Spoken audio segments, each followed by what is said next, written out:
The committee will come to order. The chair recognizes himself for an opening statement. While recent reports concerning the death of Osama bin Laden certainly close a major threat from 9/11, the war against terror is far from over, and we should be no less resolved to defend ourselves from any future attacks, including potential attacks on high-risk facilities with chemicals. According to testimony before the subcommittee last month, we learned that the Chemical Facility Anti-Terrorism Standard Program, or CFATS, has so far been a success, but still has a long way to go before it is fully implemented. 4 years ago, when the program was born, we were not sure what to expect, so I commend the Department of Homeland Security and the regulated community for working together to make CFATS work. In fact, progress has been so promising, the Department of Homeland Security stated it wants to see CFATS made permanent. The stakeholders, particularly owners, operators within the regulated community of high-risk facilities possessing chemicals, feel similarly, as they want to see a lengthy reauthorization with no major changes. I think this is a more than reasonable position, considering the combined multi-billion-dollar investments of the private sector and DHS over the last decade to secure these facilities from attack, not to mention the fragile state of the economy that we let this program get fully implemented before making serious alterations to it. Today I will offer an amendment, maybe more, that will make some modest but important changes to H.R. 908. One amendment will authorize up to $89 million to be appropriated each year for the 7 years contemplated in this bill. This figure is a ceiling, not a floor, and it matches the President's budget request for 2012. In addition, under the announced policy of the Majority Leader, which I fully support, we cannot increase authorizations without finding an offset. Since the last appropriated figure for CFATS programs was $100 million in fiscal year 2011, we comply with this requirement. I also want to mention that my ranking member and I are in communication on issues that are important to him and really to anyone who has ports and facilities on the TWIC card, where we have not come to an agreement yet. We do believe we'll have agreement of some sort, maybe not 100% agreement, when we move to the full committee. Some of my colleagues may be tempted to vote no because the bill may not include enough of the provisions they want, or hoping to rejoin the debate sooner, or they want something else. Others on my side want a permanent, but we know we can't get there, so we're trying to meet in the middle to move this legislation forward. I urge my colleagues to favorably report this bill and send the Appropriation Committee a clear signal that the authorizing committee is not abandoning its responsibilities and can handle the program from here. Thus far, CFATS has proven to be a successful weapon in the fight against terrorist attacks and acts. The regulated community now accepts it. We should give both the government and the private sector the cleanest long-term certainty they need to progress and make CFATS work well for security and economic reasons.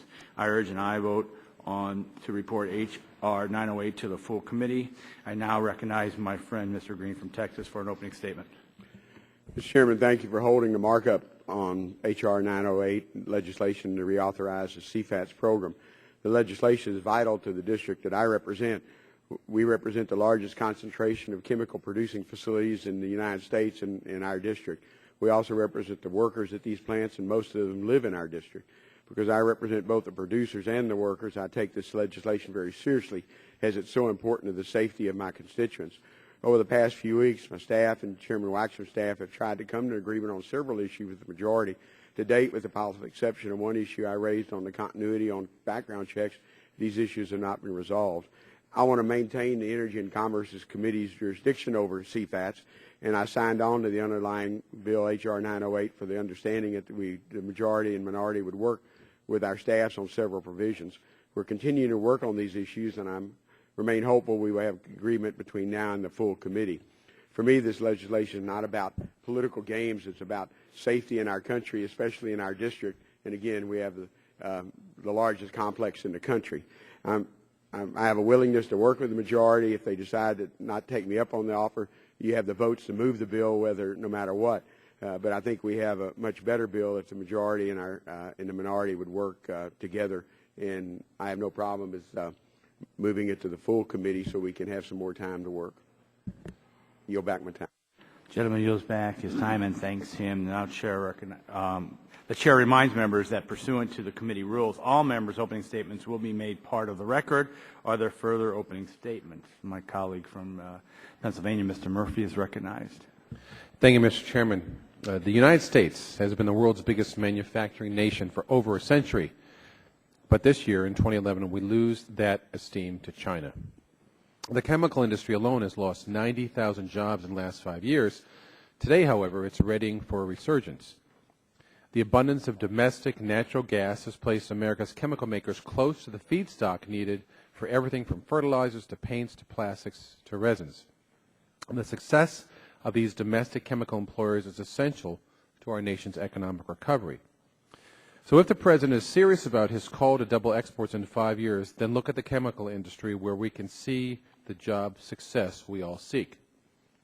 This successful $674 billion American chemistry enterprise accounts for more than 1/10 of United States exports and provides approximately 780,000 jobs in the United States. For the year 2010, U.S. chemistry exports increased by 17%, turning a $100 million trade deficit into a $3.7 billion trade surplus. Therefore, any federal policy to keep our plants secure, families safe, and the public protected must also produce the regulatory certainty and stability needed so chemical employers can continue to safely grow and create jobs. And I might add, we can control chemical plant security for plants in the United States, but we have no control for chemical plants made outside the United States. And here in the U.S., the safety of these facilities is non-negotiable. For example, a disinfectant plant in New York City had the potential to affect more than 12 million people in a 14-mile radius if terrorists were to attack that plant. Prior to and in the months and years after 9/11, one could have walked right into that chemical plant with a camera, take pictures, steal secrets, and never once be questioned. That is unacceptable, and since then the problems have been fixed. But in order to maintain this trajectory towards keeping the safety and security of chemical plants as a high priority, we need long-term authorization of this bill. CFATS specifically corrects vulnerabilities. Under the Chemical Facility Anti-Terrorism Standards, or CFATS, more than 4,000 chemical plants and refineries and even hospitals and colleges have made significant improvements towards keeping our communities safe. In fact, since 9/11, the domestic chemical industry has spent an estimated $8 billion in plant security, and under the existing framework will spend another $8 billion. A long-term authorization will give the industry the certainty needed to make upfront capital investments and continue growing and succeeding.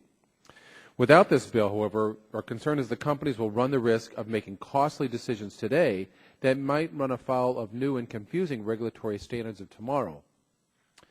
So I thank my colleague Gene Green for working with me on this bill, as well as Chairman Shimkus and Chairman Upton, and hope we can bring this measure to the full Energy and Commerce Committee for consideration.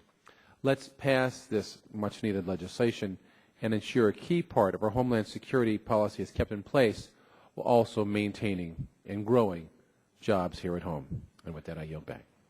Gentleman yields back his time. Are there any other members seeking an opening statement on the bill? If not, the chair calls up H.R. 980 and asks the clerk to report.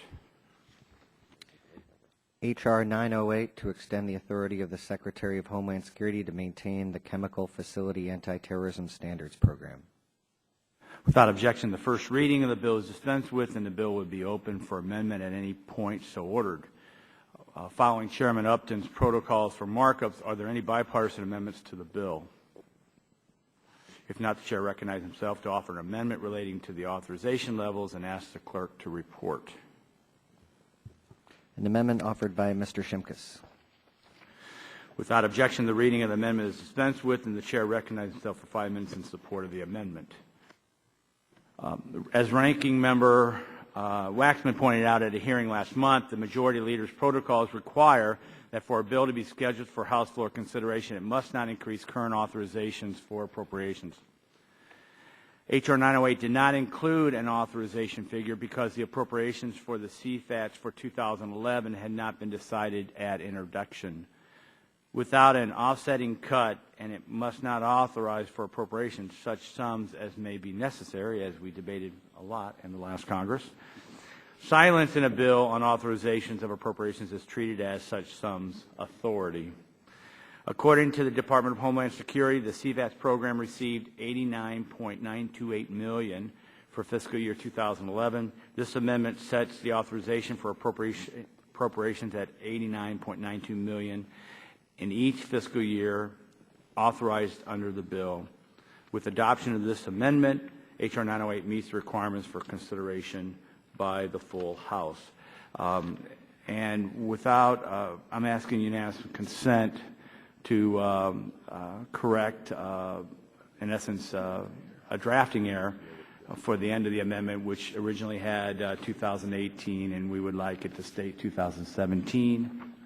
Without objection. So ordered. Is there further discussion on the amendment? If there is no further discussion, the vote occurs on the amendment. All those in favor will signify by saying aye. Aye. All those opposed, no. The ayes have it. The amendment is agreed to. Is there any other amendments to be considered? If there are no further amendments, the question now occurs on favorably reporting the bill to the full committee. All those in favor say aye. Aye. All those opposed, no. In the opinion of the chair, the ayes have it. The ayes have it. And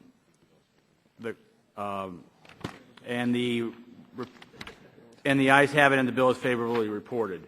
Without objection, staff is authorized to make technical and conforming changes to the bill approved by the subcommittee today. Hearing no objection, so ordered. The chair thanks all members and staff. The subcommittee stands adjourned.